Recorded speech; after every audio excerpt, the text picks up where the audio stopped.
Joyguru. Welcome to Purushottam বন্দনা। পরম প্রেমময় শ্রী শ্রী ঠাকুর অনুকূলচন্দ্রের চরণে আমার কোটি কোটি প্রণাম। জগজ্জননী শ্রী শ্রী বড়মার চরণে আমার কোটি কোটি প্রণাম। পরম পূজ্যপাদ শ্রী শ্রী বরদার চরণে আমার কোটি কোটি প্রণাম। শ্রী শ্রী আচার্যদেবের চরণে আমার কোটি কোটি প্রণাম। শ্রী শ্রী ঠাকুর বসে আছেন, তন্ময় হয়ে কি যেন ভাবছেন। হঠাৎ বললেন, দেখেন, যে জিনিস আপনারা পেয়েছেন ভালো করে অনুশীলন করেন। এ বড় সচ্চা মাল, করলে হাতে হাতে ফল। অবশ্য ফলের লোভে কিছু করতে যাবেন না। নাম ধ্যান নেশার মতো চালিয়ে যান, একটা দিনও বাদ দেবেন না। নিয়মিত বসা, নিয়মিত করা, এ খুব ভালো। ভালো না লাগলেও করা ভালো। করতে করতে রস জমে ওঠে। নিজের মতো করে অনুভব না করলে প্রত্যয় মানুষের পাকা হয় না। নাম যত করবেন কাজকর্ম তত ভালো করে করতে পারবেন। উৎসাহ, উদ্দীপনা ও শক্তির অভাব বোধ করবেন না। অনেকে আছে নাম ধ্যান করতে করতে বুঁদ হয়ে পড়ে, কোনো কাজকর্মে মন দিতে চায় না। ও কিন্তু ভালো নয়। ওতে কিছুদিন পর মানুষ নিথর হয়ে পড়ে। নাম ধ্যান, অনুভূতি ইত্যাদি ব্যাপারেও অগ্রগতি থেমে যায়, চড়াই ঠেকে যাওয়ার মতো হয়। কিন্তু নাম ধ্যান ও কাজকর্ম যারা নিত্য নিয়মিত করে যায় তাদের আত্মনিয়ন্ত্রণের পক্ষে সুবিধা হয়। সংঘাতের ভিতর না পড়লে নিজের দোষ দুর্বলতাগুলি ধরা পড়ে না। আর কর্মক্ষেত্রে বাস্তবে সেগুলিকে সংশোধন করা ছাড়া মনে মনে সংশোধন করলে হবে না। তাই যজন যাজন ইষ্টভৃতি এগুলি সমান তালে তো করবেনই। তাছাড়া আপনাদের যাকে যখন যা করতে বলি তা কাঁটায় কাঁটায় করতে চেষ্টা করবেন। এই বলার পেছনে আমার অনেক কিছু উদ্দেশ্য থাকে, কিন্তু যখন যা বলি তখন যদি তা না করেন তাহলে বড় অসুবিধার কারণ হয়।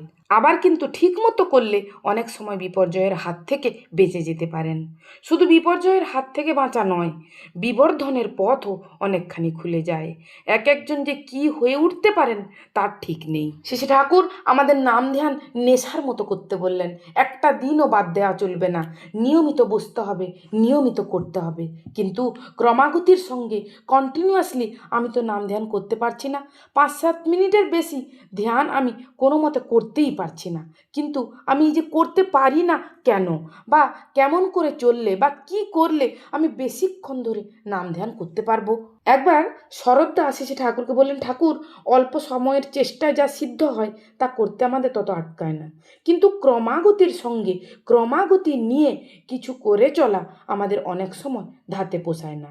শ্রী ঠাকুর বলছেন, ভালোবাসা যেখানে ক্রমাগতি সেখানে। মা যে তার সন্তানকে মানুষ করে তোলে তার পিছনে তাকে দিনের পর দিন, বছরের পর বছর ক্রমাগত কি কঠোর পরিশ্রম করতে হয়। ছেলে হাগে, মোতে, কাঁদে, বিরক্ত করে, রোগে ভোগে, খিদে পেলে তাকে খাওয়াতে হয়, সময় মতো তাকে জামা কাপড় পরাতে হয়, তেল মাখিয়ে দিতে হয়, স্নান করাতে হয়, প্রতিটি মুহূর্তে তার প্রতি নজর দিয়ে চলতে হয়, তবে সে বেঁচে থাকে, বড় হয়।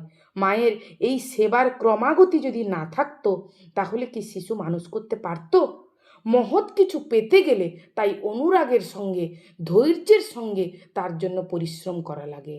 আর করতে করতে এই অভ্যাস পেকে ওঠে। তখন যা হাতে নেয় তা সমাধা না করে পারে না। শ্রী ঠাকুর বলছেন, মায়ের কথা বলছিলাম। মায়ের এই টান এতখানি প্রখর যে সে ঘুমের মধ্যে পর্যন্ত সজাগ থাকে, তাই না সরোজিনী? সরোজিনী মা বলছেন, আজ্ঞে হ্যাঁ ঠাকুর। শ্রী ঠাকুর বলছেন, ভালোবাসায় মানুষের অমনি হুঁশ বেড়ে যায়। তার চোখ, কান, নাক, গায়ের চামড়া, জিহ্বা প্রত্যেকটা ইন্দ্রিয়ই সজাগ ও সাড়াপ্রবণ হয়ে ওঠে। কিছুই তার চেতনাকে এড়িয়ে যায় না। শ্রী ঠাকুর বললেন, আমি যে এখানে বসে থাকি আমার সব দিকে নজর থাকে। কোথায় কে যায় আসে, কি করে, কোথায় কোন শব্দটা হয়, কোথা থেকে কোন গন্ধটা আসে, কে কি মতলব নিয়ে ঘোরে, আমার সব দিকে লক্ষ্য পড়ে। এই নজর কিন্তু আমি আপনাদের মধ্যে দেখতে পাই না। তাই নাম ধ্যান যত অটুট অনুরাগ নিয়ে করবেন ততই দেখবেন চলনা সজাগ হবে, বুদ্ধি বিবেক বেড়ে যাবে। শরৎদা শ্রী ঠাকুরকে জিজ্ঞেস করলেন, নাম ধ্যানে ঠাকুর আয়ু বৃদ্ধি পায় না? শ্রী ঠাকুর বলছেন, তা পায় বই কি। অন্তত হাতের মধ্যে যতখানি সম্ভবতা আছে তার পুরো সুযোগ পাওয়া যায়। নাম ধ্যানে প্রাণস্রোত উদ্বেলিত ও পুষ্ট হয়ে ওঠে। এমনকি নামের সাহায্যে বহু দুরারোগ্য রোগও সারানো যায়, মুমূর্ষু রোগকেও বাঁচানো যায়।